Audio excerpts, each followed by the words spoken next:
a lot of different parts of last night that we can look at, but big picture, anything big surprising last night? No, not really. I mean, I think it was pretty well assumed that Newt would win Georgia, win it big.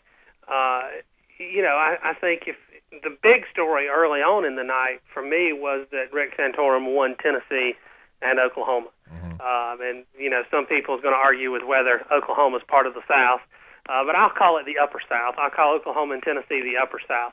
I think that's a big news for Santorum, and also problematic for Gingrich, that he could win his home state. He's likely to win Alabama, Mississippi, but Newt should be winning on the periphery of the South, and he's not able to do it.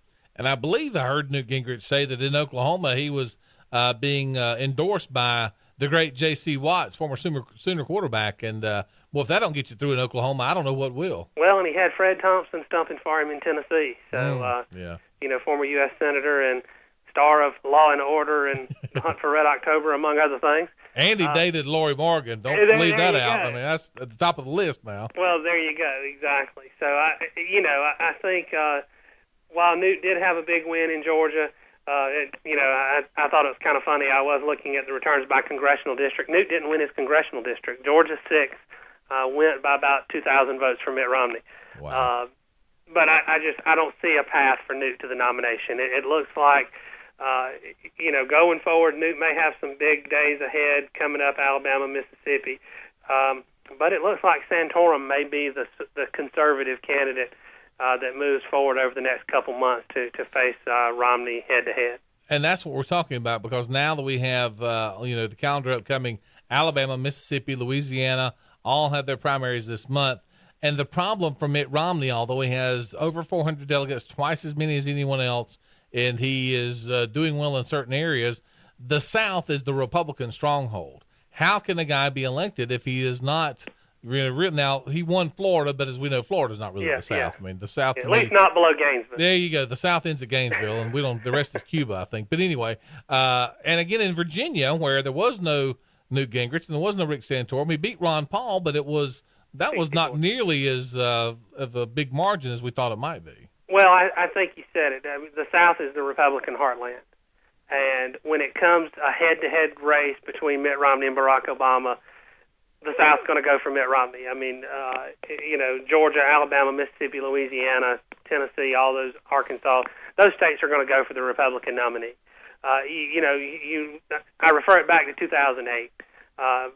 Hillary Clinton was winning Democratic states. She was winning places like Pennsylvania, New York. Barack Obama was winning Republican states. He was winning Georgia and a lot of southern states and states in the Mountain West that go Republican, amassing delegates.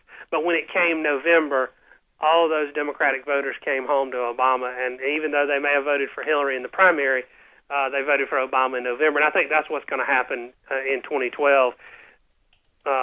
Romney's having, some issues in the South, primarily because he's facing Newt Gingrich, who is a son of Georgia, or at least a transplanted Georgian. Yeah.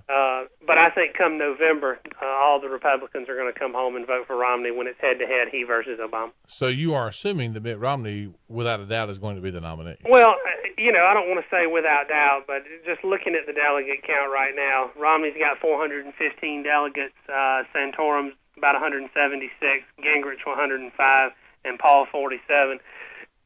There's a little over 2,200 delegates at stake in the whole convention. There's been a little over 700 already awarded, and Romney's got 55% of the delegates. So if you look at this as a math problem, Santorum and Gingrich have math problems. Mm-hmm. They would have to win, 60-70% of the delegates remaining in order to overtake Romney and get the majority of 1144.